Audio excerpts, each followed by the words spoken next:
Good evening, serious students. Welcome to the Spiritual Alchemy study group. Now, spiritual alchemy is based on the Western Hermetic tradition, and it is a practical system of self-awareness and spiritual development that we bring into our life. Now, up until this point, the teachings have been mainly centered on the healing of the personal unconscious for us, so that we can have a clearer road to the archetype of the higher self within us. There are one or two posts that I want to put on Patreon that completes this first package of the inner journey of spiritual alchemy, and then we are going to start with some more practical day-to-day applications of spiritual alchemy in our outer journey, in our life. And there will be practical posts related to being self-employed and being autonomous in our day-to-day life. In case you haven't noticed, a lot of the teachings that are part of the spiritual alchemy process, as I am teaching it, are at odds with many of the so-called spiritual teachings that have entered into the popular mind for the last more than 100 years with new religious movements, the New Age movement, New Thought, the westernization of Eastern religion, and so forth. And I want to touch on one or two of the differences in this post to explain why it is that you might be hearing things differently from me than what Facebook and other mediums of social media are saturated with. And I think the first and least controversial place for me to start will be with this popularist idea that thinking and the rational part of humanity, or of us as people, is something that is counter to the spiritual walk, rational thinking. And we get teachings like we have no mind. Connected to this is also this teaching that we have no self. This can be, in general, with a broad brush, we could put this all under a type of thinking that has become known as non-dualism. Okay, now spiritual alchemy is not non-dualist, and I want to start with this point about rational thinking. And I know that I have made posts already about the fact that our intellect and our physical body and our spirit and soul are all, these aspects of us are interconnected, and one cannot exist in the same way as the other. It's part of our natural being to be rational, and it's also very important in our spiritual walk that we do address our mystic experiences from a rational perspective. In the popular media, we often see in various forms this idea. Jim Carrey is another popularist figure now who's pushing this idea of no mind and no thinking is the place to be. And very often you'll see a quote attached to this type of idea from Einstein, where Einstein said, I think 99 times and then go into the silence, and then the inspiration hits me, or the truth. And this is in fact tied into another well-known quote from Einstein, that genius is 99% perspiration and 1% inspiration. And obviously people who are denigrating the rationality of humanity and trying to say that this is counter to the spiritual walk are taking Einstein's quote and saying, well look, you know, he can go and think for 99 times and it does nothing, and then he goes into silence for one time and the intuition hits him. But that's actually not the case at all. What Einstein is saying, and certainly what his life is evidence of, is that 99% of our energy is in fact in rational research and study. And only when we are prepared to do that do we open ourselves for that 1% energy given to us of intuition. I mean, when I was writing the Archetype book, and many times, but particularly I noticed that when I was writing the Archetype book, which is full-on rationalism, okay, and I make no apologies for that, there were countless times in the silence I was being given flashes of inspiration.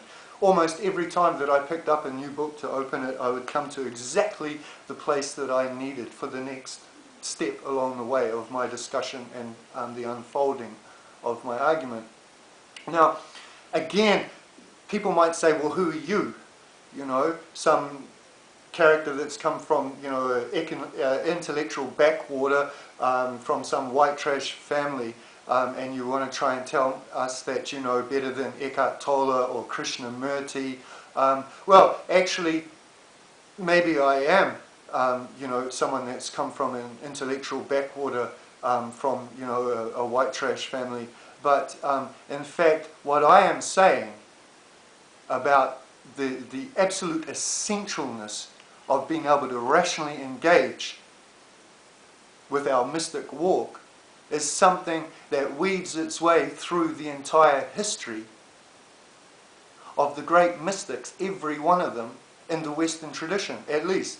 And I qualify that in the Western tradition because I have a good working knowledge of the Eastern tradition, but I am no specialist. I am a specialist in the Western tradition.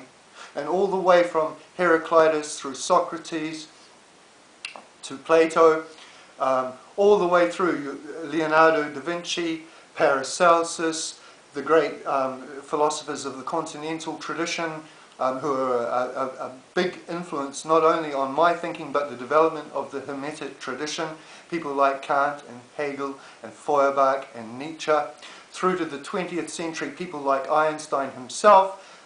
There is not one figure, even the great mystics who we see specifically more as a mystic, Hildegard from Bingen, St. Francis of Assisi, every single one of these people, without exception, would be 100% in agreement with exactly what I am saying.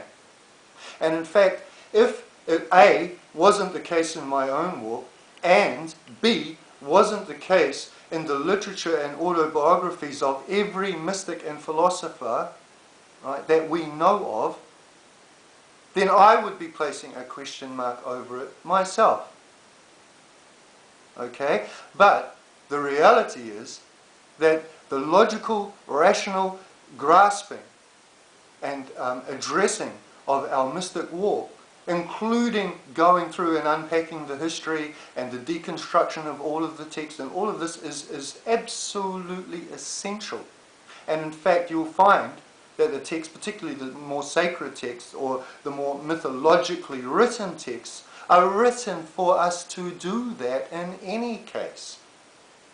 Okay? Now, hand in hand with this this tidal wave of false teachings, and I mean, I'm not being arrogant saying they're false teachings. They are absolutely counter to the baton of this knowledge as it is being passed through the generations, through the centuries, through for probably thousands of years of this evolution of the development of our understanding. Okay? What's being taught in the popularist media, things like there is only now. That's completely counter to the experience and teachings of the mystics, who are talking always about becoming, who are talking always about without a vision the people perish. Now, the thing is that with all of these sort of false teachings, there was always an element of truth in them. Okay? And it is essential that we learn to live in the now. But if we do not have a plan for the future, and if we do not address things from our past, then we are not living a spiritual life, and we're certainly not an alchemist who is unpacking what has been placed upon us so that we can find, through the hero's journey, our higher self. Okay? And there are many, many false ideas that from this non-dualist first domino fall. And not at least 90% of what is being taught as so-called spiritual teaching by the people who are considered to be the top spiritual teachers. I've already mentioned Krishnamurti and Eckhart Tolle, and I could go further, but I want to say that the great spiritual teachers would not be in agreement with these popularist figures that we have in our face in social media. And very often we will find in unexpected places some very deep wisdom. And those of you who know me for a little while will know that I'm a fan of Dr. Seuss, who wrote children's books, very surrealistic and very graphic and very deep philosophical children's books.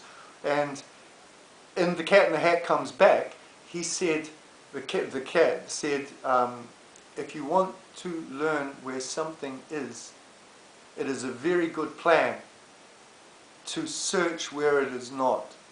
Okay, and that is the reason why I've started in the via negativa.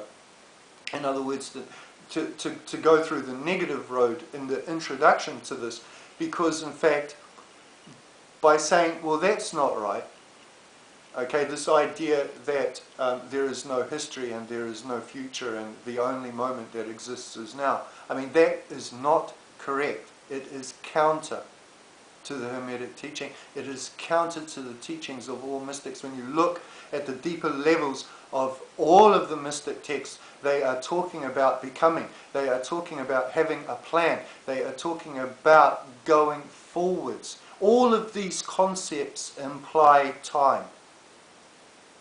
Okay? It's, you know, it's the same with this idea that there is no self. Again, that comes from a Western modernist misreading of the Vedic teachings that has infiltrated westernized Buddhism. Okay, I talk about this in the Archetypal, and this is not at all the experience of the great Buddhist and Hindu mystics. And when you read the section, the chapter, it's the end of the 5th chapter that I go into this in great detail in the Archetype book. When a person has a mystic experience, right, although we know that we are interconnected with the rest of the universe and with our environment, and we feel the love pouring through us, and we feel that connection, it doesn't dissolve our sense of self. It dissolves our sense of ego, our sense of lower self, our sense of putting our own physical self first. But it certainly does not lower our sense of self. And this is an exceptionally important point in the work with the capital W of spiritual alchemy, is that we are born with an individual, independent soul that is a personal archetype specifically for us. And this is a thread that weaves its way through the entire history of the Hermetic tradition. Okay? You do not lose yourself as a self. You lose your ego self. And in the Eastern tradition as well, there is no expectation in the mystic tradition that you become nothing. Your ego is what is lost. It is not your soul. Okay? Now, these are some of the further dominoes that comes from the domino that creation is a miracle.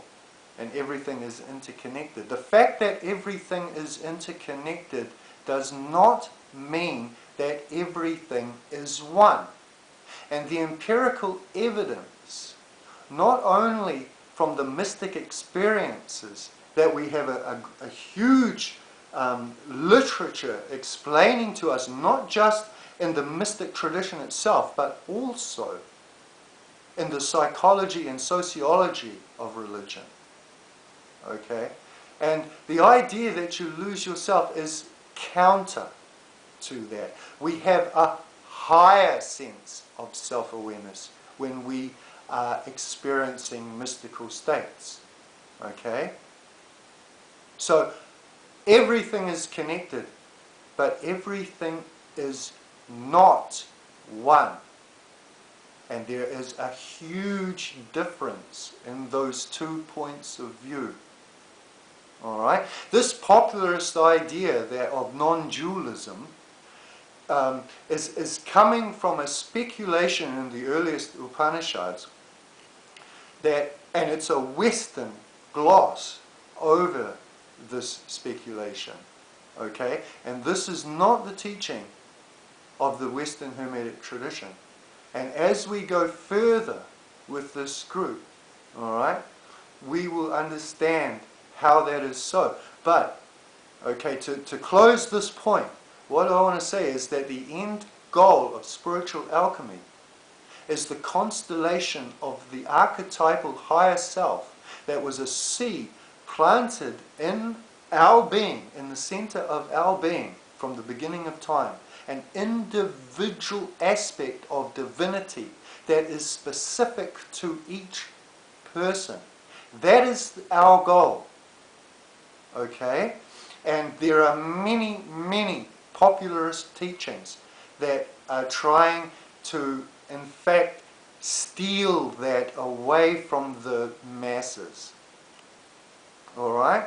And, I mean, the thing is that we've had, as I said at the beginning, we've had this teaching for over 100 years, dissolving more and more in the populist zeitgeist, at least since the 60s, since the 1960s or even the 1950s. And have we evolved from this?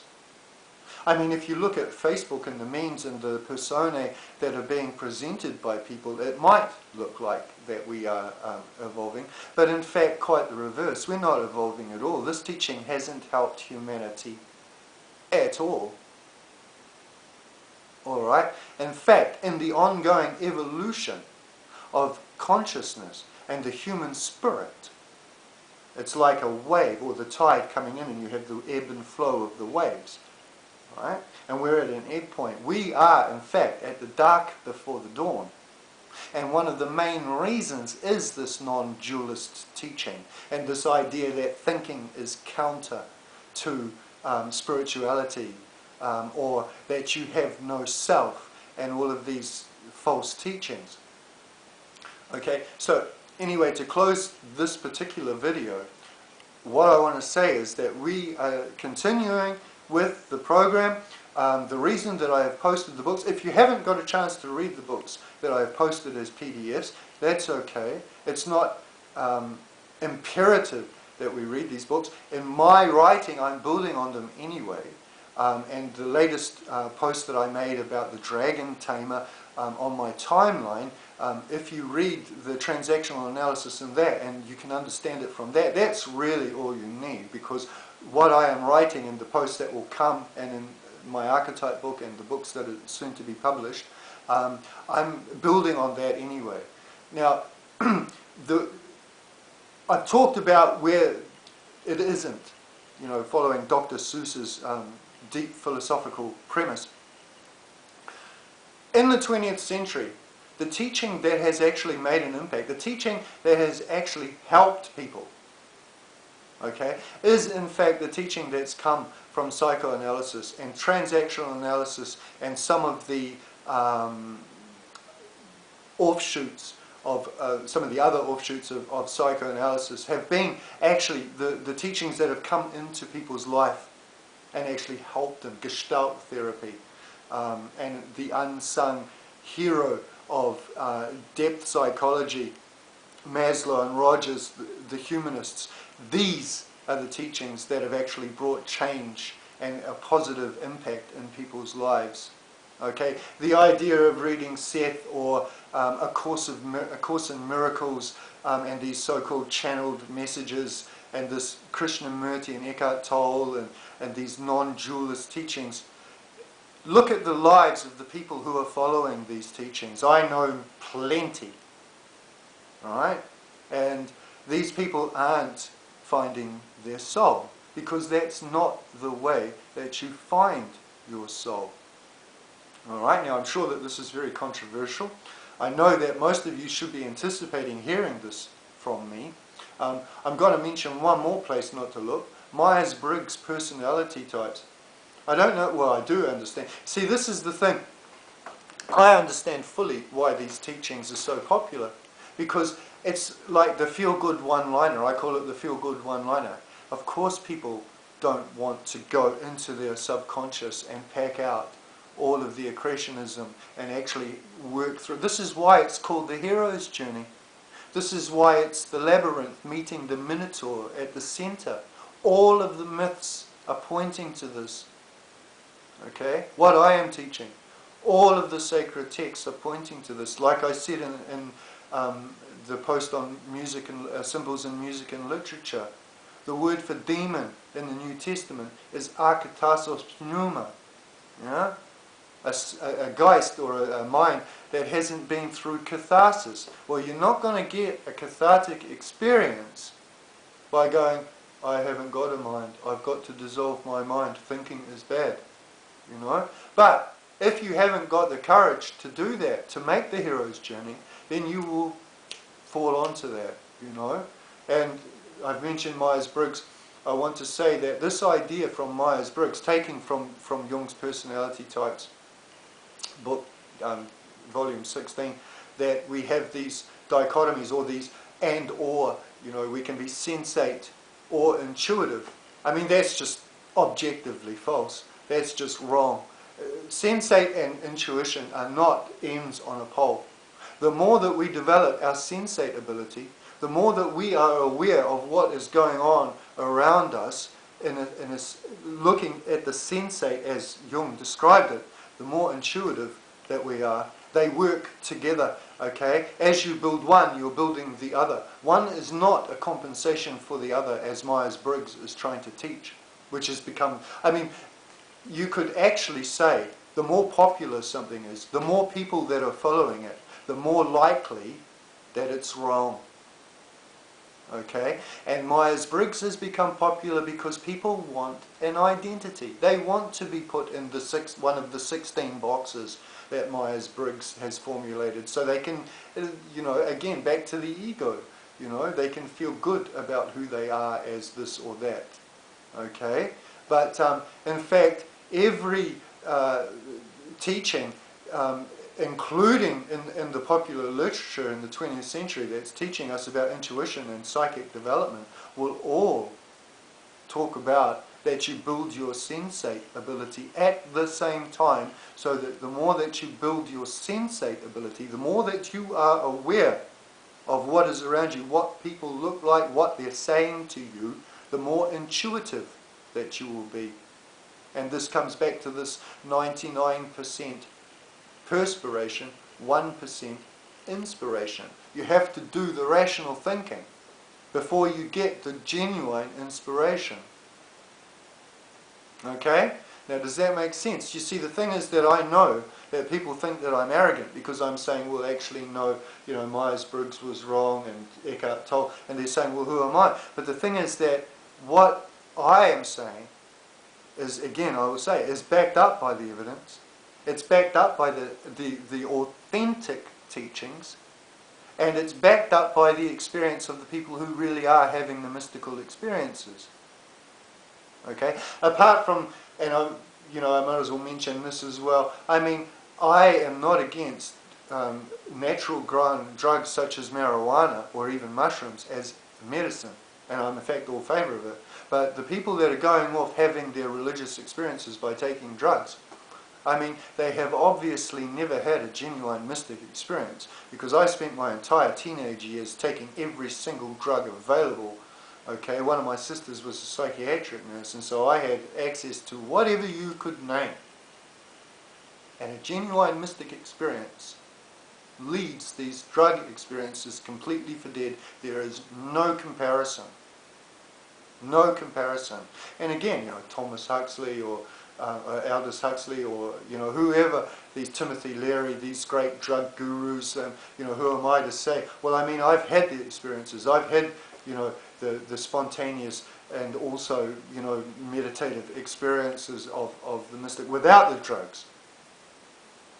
And I can tell you right now that there's no comparison. There's no comparison. If you're taking marijuana or mushrooms or whatever, DMT, and that's because you know that you are wounded and you need some help along the way, that's a completely different story. But if you're going to try and tell me that your mystic experience is based on psychedelics, then you don't have a mystic experience. Okay? Now these are all of the different types of differences that you will learn if and when you decide to continue with this group. And again, I'm not being arrogant, because I can always back up what I'm saying with evidence and with the literature and history of the intellectual tradition. Okay? And then when people are telling me that there is no time or there is no self, and then I'm explaining my side, right? They'll call me arrogant because I'm explaining my side, but they think they're fine when they say, oh, all we know is that we know nothing. Right? Now that's a false quote that Socrates never said. Okay? And if you read the Apology in Plato, you will see what the full context is. I mean, no one who's going to take poison instead of recanting their teaching is going to end up saying, all I know is that I know nothing. That is in fact a cop-out that people who want to follow these popularist ideas use when their popularist ideas come against the logical argument and the philosophical discussion, in the philosophical sense of the word argument. The logical argument placed against it discredits their belief. But again, coming back to this idea of brainwashing, I mean, it's not just in our formative years that people are brainwashed. Our neurons are being formed all through our life. And you can see that when people are in their teens or even 20s or even 30s, they come across something new, they want to believe it, and their brain will start being formed along that line. Right? And the masses' brains who want to get into spirituality are being formed by a proliferation of Eckhart Tolle and Krishnamurti, and now Jim Carrey's joined it, this tidal wave of thinking is bad, okay? And they have cognitive dissonance when someone says, no, well actually thinking is part of our spiritual being. It's part of the nature of humanity. So how can it be wrong to say that we're rational? And then they'll say, oh, all I know is that I know nothing. And that's actually a very passive, aggressive, egocentric way to try and win an argument by default. Because what they're saying is, well, actually, you've made a really comprehensive argument about what I want to believe, and I can't counter it, so I'm just going to pull this out of my bag of tricks, throw it on the table, and call you arrogant because you think you know everything type of arrangement, I'm not being arrogant, all I am doing is, after having had the experiences, after having sorted through all of the literature, I have been able to put it, it's like something that you're finding little pieces of the jigsaw all over the place, a little bit in Freud, a little bit in Socrates, through Plato, Nietzsche had some, you know what I mean? And I've read all of these people all the way through the entire tradition, okay? These books aren't just a show, and this is nothing. What you see here is just a tiny fraction of what I've read. Okay, so I've had the experience, I've read all the books from other people that have had the experience, other people that have dissected the experience, and I've been able to put it all together because I've spent 35 years doing that, and much of it full time. Okay, so that's the direction that we're going, okay? This is something that we're bringing into our life. It's going to be part of our life, okay? And it will change our life, okay? Now, this isn't the end of me saying these things, but I'm aware that this is becoming a long video, and I don't want to, you know, make too many long videos. But you know, this is part 1, if you like, and we will continue into part 2, 3, 4, 5 as we go, as we progress. But I thought that it was important that I lay down some foundational groundwork that we are building on, so that people are clear in the direction that we're going. Okay, so thank you very much, and yeah, I hope that you enjoy the group, and I'll look forward to the comments that I know will come to this post. Okay, good night.